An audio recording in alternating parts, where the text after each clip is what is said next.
किती भाऊ राहिले आता तुझे? ठीक भाऊ आहे 2 महिने आणि 3 भावंड.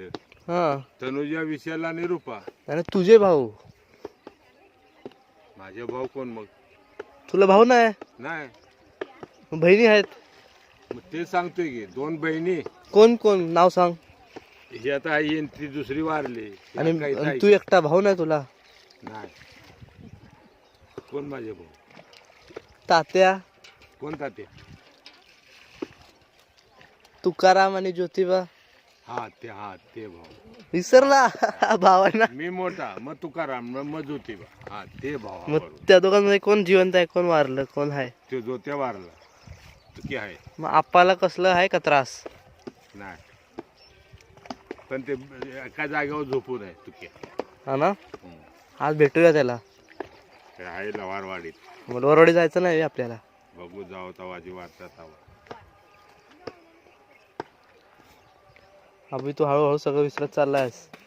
मग ते तर मी कबूल करतोय ना. माझ्या ध्यानात येत नाही गोष्टी. त्याला मला भीती वाटते तू आम्हाला विसरायचास. माझ्या गोष्टी मजबूर आहेत ना. मला बारीक बारीक सारीक गोष्टी माझ्या ध्यानात आता पकडीत नाहीत. आम्हाला विसरणार आहे ना? ही नाव आता म्हण ना. हे मयंक, तो विशाल, तो राहुल, ह्या गोष्टी थोड्या. पण बारीक सारीक गोष्टी दर्जन असतात त्या ह्याच्यात बसत. भावांना पण थोडी मला विसरतात. राहुल साठी 66वाडीत मुलगी आहे. पण हे इथं आहे ना, यो धामवाड, हा गोगाव, आकाजीवाडी आहे का नाही, हा इथं तिथं ती माणसं आहेत ना, त्यात तो माणूस आहे तिथं आकाजीवाडीत. कोण तो? तो त्याला घेऊन मग शिरसाटवाडीला जाणार. का? जिवंत पाहिजे होता. नांगा उगाच तोडला त्याने. लवकर मोबाईल मध्ये फोटो तर आला असता.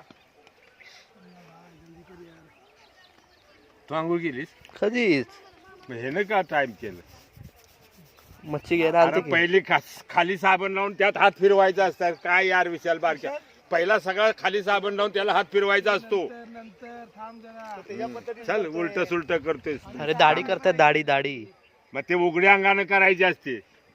बसून शनी इकडं वरती इथं. काय यार पप्पा फक्त सांभाळा, का तोल नको जाऊन द्या. ऐकलं का? अरे खाली बस, खालतं तो आणून खाली बस की दगडा हो तिथं कुठं तरी.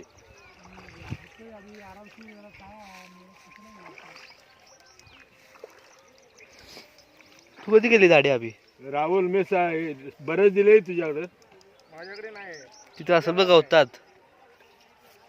तुझ्याकडे माझ्याकडे नाही. तिकडं बघ बरंच यार.